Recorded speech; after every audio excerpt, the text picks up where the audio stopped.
imprisoned in Muspelheim.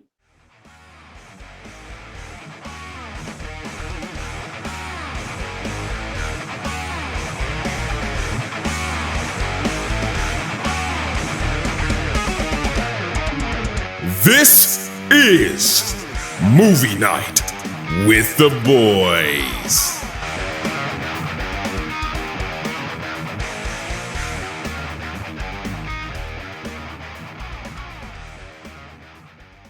Hi, welcome to Movie Night with the Boys. I'm John, And I'm Zach. and we're a weekly podcast where we talk about movies, TV shows, and video games. And this week, we're bringing you a trifecta of films. We're bringing you the first three Thor movies in anticipation of Thor Love and Thunder. And we are part of the Geek Talk Network. So make sure you check out the other show on our network, What in the Anime, with Dustin and Tyler. They talk about anime news and all things anime. So yeah, check them out. So John is going to tell us about these movies. So Thor 1, tell us about it. So Thor came out in 2011. So we got 11 years of history now to check out. The movie opens up with Jane, Eric Selvig, and Darcy seeing the Bifrost sending Thor down to Earth. So Odin tells of the war between Jotunheim's frost giants and Asgard that took place in Norway in 1965 AD. Upon defeating the frost giants, Did you know like that same place in Norway is where the Red Skull found the Tesseract? that I did not know, but it makes sense, And right? it's also the place that Thor settled with in for New Asgard. That I did know, and I figured that out after Ragnarok, of course. I mean, in the beginning of Ragnarok. So, upon defeating the Frost Giants, a truce is made, and Asgard takes their source of power, the Casket of Ancient Winters. In the present, Thor is about to be crowned King of Asgard when a few Frost Giants break in during the ceremony, attempting to steal the casket. They are easily stopped by the Destroyer, but Thor isn't satisfied. So, against Odin's orders, Thor, along with Loki, Lady Sif, and the Warriors 3, travel to Jotunheim to confront Laufey. A fight breaks out until Odin arrives, but the damage is done and the truce is broken. As a result, Odin strips Thor of his power and exiles him to Earth, sending Mjolnir behind him, saying the iconic phrase, "Whosoever hold this hammer, if he be worthy, shall possess the power of Thor." Did it actually say he? I did read it off the captions. Okay. Back on Earth, we go back to where we left off at the beginning of the movie.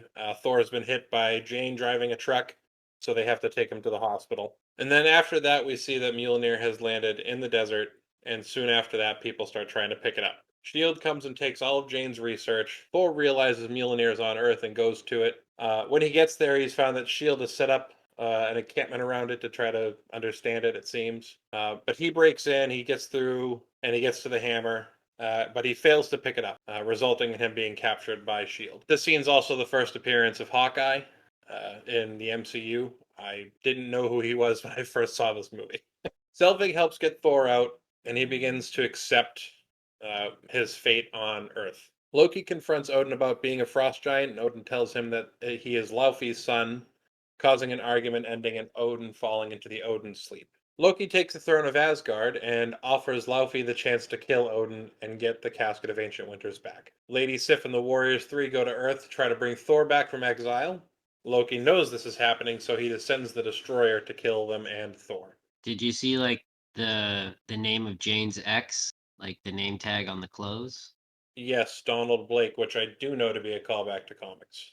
What is the callback?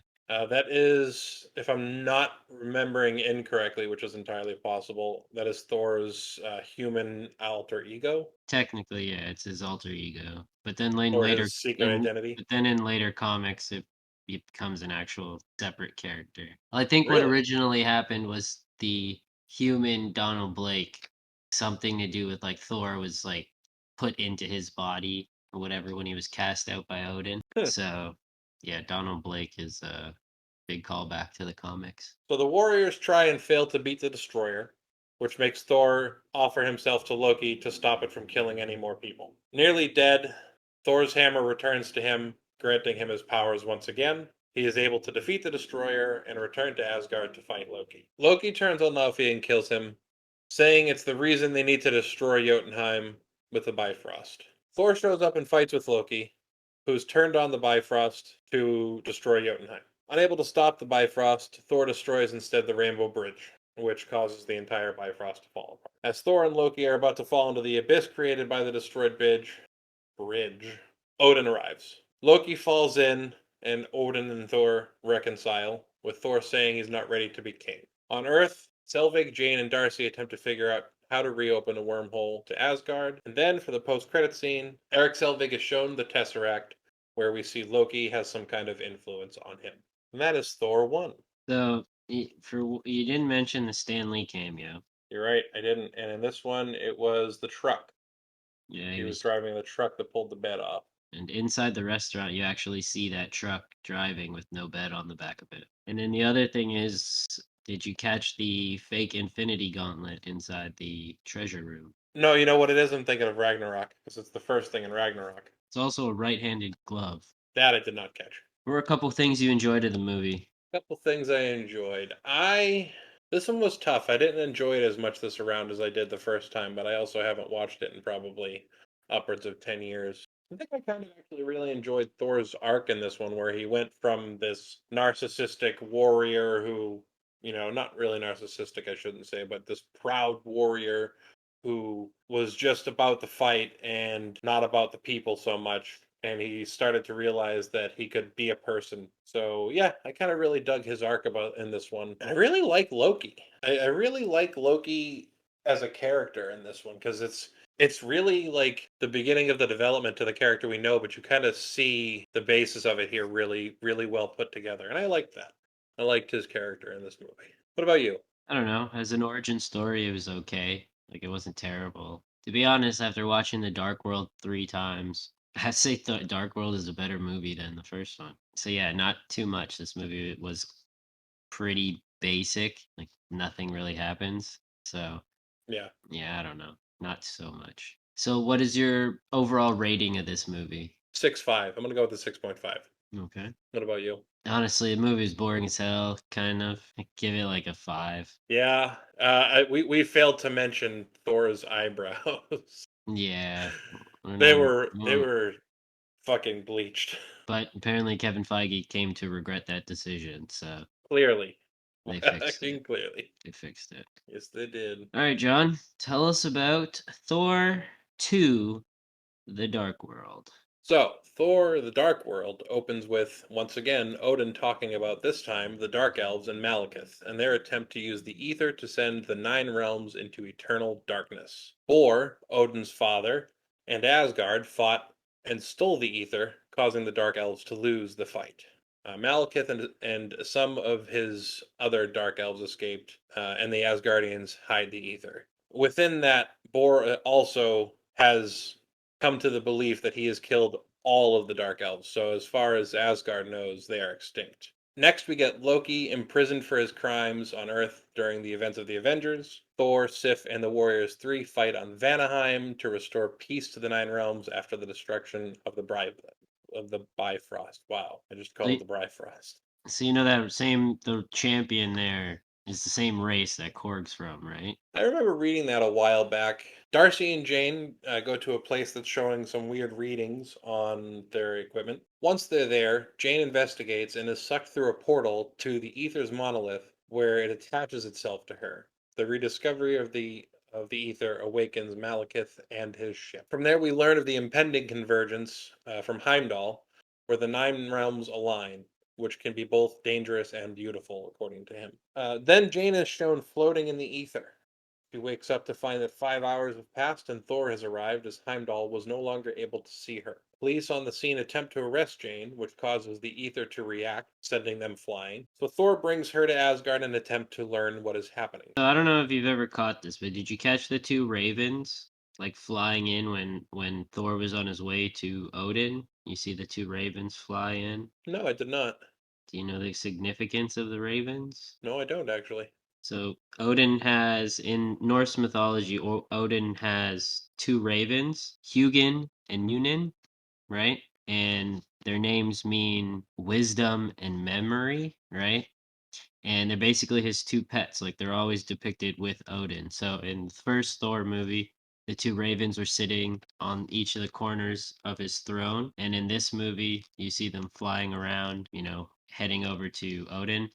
And in the Avengers movie, you see the two ravens are watching Thor and Loki on Earth. No shit. I never put that together. I would have never thought they were anything to do with Odin. Yep. So once they're there, Odin senses the ether in Jane and tells Thor about the Dark Elves and their fate at the hands of Bor, not knowing anything about Malekith and his ship of survivors. A prisoner brought in by the Warriors Three turns out to be the Dark Elf that uses a stone to become accursed, and a prison break happens. Dark Elves invade Asgard, and the cursed kills Frigga, and Thor runs in and blasts Malekith with lightning before escaping.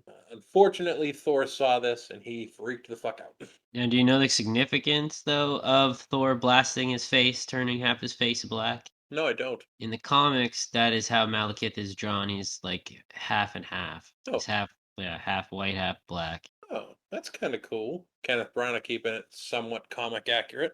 Betraying Odin, Thor takes Jane away from Asgard with the help of Heimdall, Loki, Sif, and the warriors. Thor, Loki, and Jane arrive at Svartalfheim, which is the dark world that the Dark Elves come from. Loki appears to betray Thor by cutting off his hand, but just as Malekith removes the ether from Jane, Loki's illusion is lifted, and Thor hits the ether with lightning. But it does nothing, as Malekith absorbs it, and as he escapes while Thor and Loki fight the cursed and dark elves, and Loki seems to be killed. I guess we missed it, but did you catch the Stan Lee cameo in this one? In this one, I'm drawing a blank right now. The cameo is when like Eric was like it looked like he was teaching a class and he was holding a shoe in his hand, right? And you see him cut away and Stan's like, "Can I have my shoe back now?" So that's the Stan Lee cameo. Also, too, you didn't mention when they were leaving, there was a Captain America cameo, Yes. right?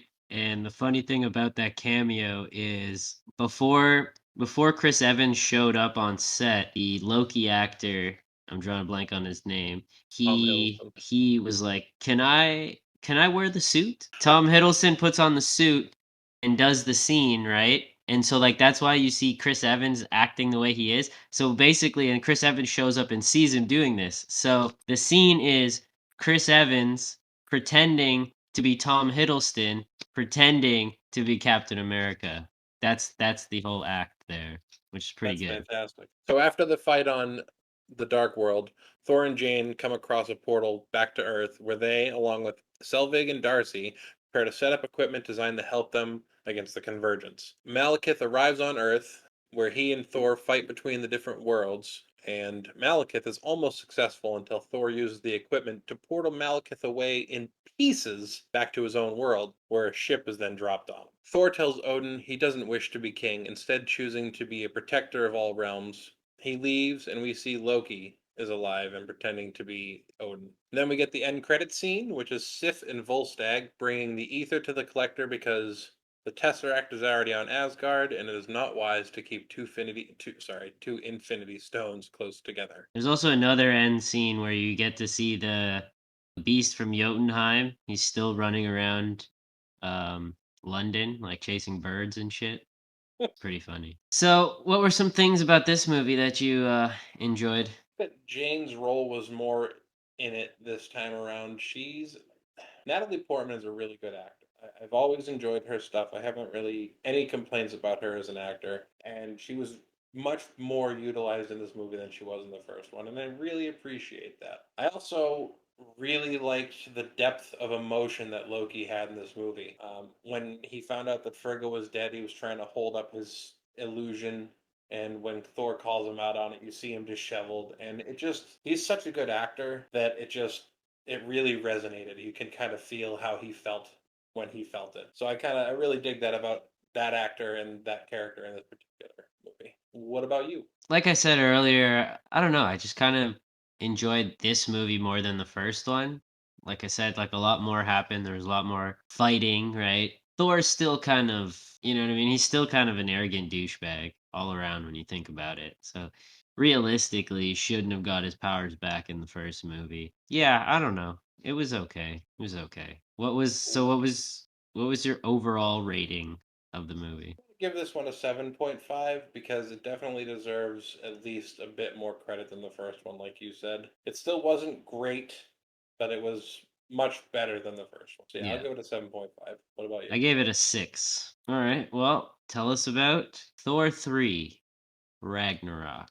So the movie begins with Thor imprisoned in Muspelheim, where he believes defeating Surtur will stop Ragnarok. He successfully defeats him and takes his crown. When he returns to Asgard, he finds Heimdall is no longer the guardian of the Bifrost, having been replaced by Scourge. Since the Dark World, Loki has been acting as Odin, but Thor easily sees through his illusion, bringing him out to everybody. Did you catch the actors playing like all of them in the play? I know that Matt Damon was Loki and Sam Neill was Odin, but I couldn't really pick up on Thor. Thor's brother, like Thor, is played by Chris Hemsworth's older brother. That's the oldest Hemsworth brother. Oh, no shit. Yeah. That's why he looked so much like him. So after that, they make their way to Earth to find Odin, getting a bit of help from Doctor Strange to find and locate him in Norway. Now, the cool thing about that scene is you see Thor and Loki dressed up in like human clothes, and Thor's hammer turned into an umbrella, which is kind of like a callback to the comics where Donald Blake used to walk around with a cane, right? And the other cool thing about that is Thor would have to knock the cane twice, and then it would change, and then he would transform into Thor, which is I think he does that in this movie when when Hela shows up, you see him tap the umbrella twice and then he transforms. So that's kind of a cool callback. Like, so they arrive where Odin says he's dying and Ragnarok is coming, along with Hela, Odin's oldest child and goddess of death. Hela arrives and Thor and Loki confront her, where she easily destroys Mjolnir, and then Loki calls to the Bifrost to take them back to Asgard. Unfortunately, she also gets brought along with them. While they're returning, Loki and Thor both get knocked out of the Bifrost, sending them elsewhere. Upon her arrival in Asgard, Hela immediately kills Volstagg and Fandral, while Scourge immediately bows to her. The fat guy in bootleg Captain Marvel. Captain Marvel, aka Shazam, for you Marvelites that aren't. So Thor lands on Sakaar, where he's almost immediately captured by Valkyrie. Hela stands before all of Asgard's army, and when they refuse to join her, she slaughters all of them with ease, and killing the final member of the Warriors 3, Hogun. Thor is sold to the Grandmaster, who plans on using him in his contest of champions, dubbing him the Lord of Thunder. While there, Loki is revealed to have been there for several weeks and has gained the Grandmaster's favor. Thor is imprisoned, where we meet Korg and Meek. Next, Hela reveals the truth of Asgard's history and how Odin used to be all about conquest. Hela uses the Eternal Flame to bring back her long-dead army as well as her giant wolf Fenris. Do you know the significance of Fenris and Hela herself in Norse mythology? I do not. Well, Hela and Fenris are both children of Loki in Norse mythology, right? I'm pretty sure they're also in Marvel Comics the same thing. They're still his children. But I don't know why the movie decided to make it Odin's. Like Thor has a sister, right? And she's an angel in the Spawn universe. So I don't know why they went this route. Like his sister's Angela from Spawn. So yeah, I don't know. Interesting. Like yeah, like her backstory is basically like Angela's backstory minus the part that she like. It's weird because this Hala isn't the goddess of death, right? She doesn't run hell like so the whole thing I don't know, man. Kind of weird the Yeah. change in the mythology. Sorry. Also too, this is where Hela debunks the fake Infinity Gauntlet, right? That's right. You see the gauntlet again there, and again, it's a right-handed gauntlet, and she's like, "Yeah, He that's knocks it fake." over and says fake. Thor prepares for his fight and comes to realize who the Valkyrie is. This is where we get Stanley's cameo in this movie of him cutting Thor's hair. He comes face to face with the Hulk and tries to reason with him before they fight. And just as Thor unlocks his god powers and is about to win, the Grandmaster shocks Thor, allowing Hulk to smash. Then we get a call back to the first Avengers movie with Hulk smashing Thor and Loki going, "Yes!" Like it was pretty good. Yeah, he beat him up good.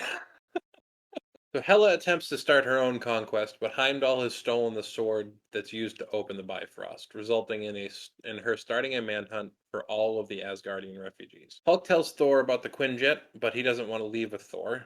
He's happy staying and training what he's doing. Thor reaches out to Heimdall telepathically, who tells Thor to escape through the big portal, aka the Devil's Anus. Thor tells Valkyrie about Hela being back, uh, asking her to join and help, but she refuses initially. He breaks out and heads back to the Quinjet, where Hulk shows up, ripping the top and seeing the video of Natasha talking to him about bringing the Quinjet back in Age of Ultron, causing him to revert back to Banner. So, did you hear that there was a Xandar reference there?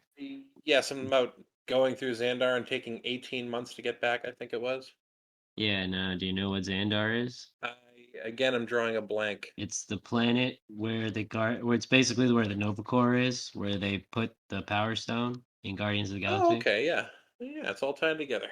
Just another reference to another Infinity Stone. So Valkyrie and Loki have a quick fight where he sees the memory of Hela killing all of the Valkyrie. Back on Asgard, as Scourge is about to kill a citizen, someone tells Hela they know where the sword is. She pursues the lead as Thor and the crew arrive. Thor heads to the palace to wait for Hela. They meet in the throne room and have a short back and forth before they begin to fight. Meanwhile, on the Rainbow Bridge, the refugees attempt to escape and are cut off by Hela's army. Hela slashes Thor in the face, blinding him in one eye, and then we get Hulk stopping the giant wolf Fenris from attacking the people on the bridge. I gotta say something really quick right there.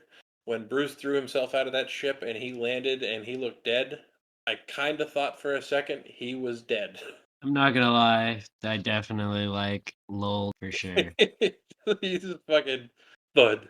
The Skarian escapees arrive just in the nick of time with Loki to help them escape and join the fight. Inspired by everything happening in a vision of Odin, Thor fights back with a new understanding of his powers. After defeating the army, Thor realizes the only way to stop Hela is to cause Ragnarok. So Loki goes to the Asgardian vault, where he passes the Tesseract, grabs Surtur's crown, and throws it in the eternal flame, reawakening him to destroy both Hela and Asgard. The survivors choose Thor to be their new king, and they set course for Earth. And then the credit scene, of course, sets up Endgame with Thanos' ship arriving and just towering over their tiny little transport ship.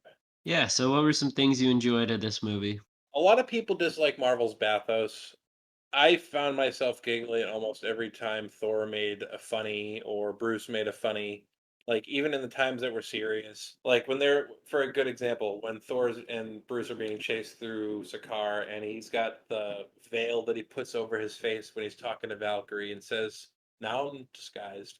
The stupid little things like that where Chris Hemsworth gets to be funny. I really enjoyed that. I also really enjoyed the fight between Hulk and Thor in the Colosseum. It was really short, but it delivered a lot of good intensity, and it was kind of like overdue, I guess. So yeah, I I don't know. enjoyed all I that. thought that fight was stupid how Thor even beat him. Yeah, He was well, about to beat him. I don't believe Thor could beat Hulk in truth, right? Not without his hammer, especially. But what about you? What's some stuff you liked about this one? I don't know, man. Like, I don't know. I enjoyed the scenes with Valkyrie. Thought she was pretty badass. I don't know. I like wolves, so any scene with the big dog is pretty cool. But other than that, I don't know, man. I'm just so over Marvel movies. Oh, you hate her. You're a hater. No, there's just too many of them, dude. I have a fucking whole, like, legitimate whole shelf full of fucking Marvel movies. Like, there's too fucking many. I'm just over If them. DC was making this many movies, would you hate DC too? Did I say I hate the Marvel movies or did I say I was over it? That's There's a fair. big fucking difference there. And yes, I would Fair. be over DC movies if they fucking plopped them out like the way Marvel fucking does. So yes. 3 years too many for you. Yeah, I don't know, maybe just three Thor movies in a row. I'm just over it. But like Yeah. Hela was cool. But again, like I said, with her origin being changed is fucking stupid. Yeah, I don't know. What is your overall rating of this movie? Like this one, I'm gonna give this one an 8. What about you? I give it a 7. 5, 6, and 7 for the Thors. Well, that was a fun little trip down memory lane. Yep. Now that So you're over Thor, yeah, now I gotta go watch another fucking Thor. God damn. I think this is a bad idea. Like I said, I'm a mythology buff, so like I'm down to see more gods and stuff like that. So let's see how they go, right? Maybe we get to see the Panther God and everything again. So it'll be interesting. that'd be cool. That'd be cool. Overall, as a trio, how would you rate these movies? With them getting progressively better as time went by, they deserve better than a 7. But because the first two were so collectively not great, I can't give the whole group more than a 7.5 overall. What would you say? Honestly, yeah, I don't know, man. Like, yeah, the first movie was just fucking not good. It was very, very boring. As origin stories go, right? Like Iron Yeah. Man 1, way better. Captain America, the First Avenger, way better. So yeah, I don't know. Like I don't know. I could probably give it a 6 overall, like all three movies together. That's about the average you'd get. Well, But let's hope Taika gives us a better shot next week. I don't know, man. Like I've seen clips of the movie and like a lot of the jokes are just like, are you kidding me? Like that's fucking lame. Oh boy. I don't know, man. Like plus like the God Butcher sword, like I don't know. I don't have high expectations for it. Like yes, it looks cool, right? We get to see Valkyrie fighting with Zeus's Thunderbolt, right? Yep. But again, like the Black Blade, the Necro sword, like that's a fucking regular bastard sword this guy's running around with. So like, I don't know, man. Did like Marvel too lazy to make a gooey sword? Like I don't get it, right? We'll see. I don't have you know what I mean? It's almost as bad as the changes that they really did to Hela in this one, right? The way that they changed Gore the God Butcher. Just even like the look, like everybody's like, "Oh, Christian Bale looks so cool." Yeah, he doesn't look bad, but he's that is not what the God Butcher looks like. Not even remotely close. You know? Yeah, So I'm remembering a picture that I saw. He looks much closer like Voldemort or something. he looks like Baltimore with two fucking tentacles on his head. So like, yeah, I don't know, man. And he's not a human. Hopefully Like the actor makes up he's for it. he's not a human being. That's the other thing, right? He's a full-fledged fucking alien with like, you know what I mean, like backward knee type legs, right? Like, I don't know. I guess I we'll don't know. see. I guess we'll see in just a few days. Yeah, so I guess with that being said, make sure you check out the Geek Talk Network, What in the Anime, Dustin and Tyler, the other show. So with that being said, make sure you go check out our social media. So on Instagram, we are at MNWTB Podcast. On Twitter, we are at MNWTBoys. On TikTok, we are at MNWTB Pod. And on Facebook, we are at MNWTBoys Pod. Don't forget to check out our YouTube page at Movie Night with the Boys. With that being said, been real, John. It has been real, Zach. Deuces. Musselheim, what the fuck? Thank you all so much for listening to Movie Night with the Boys.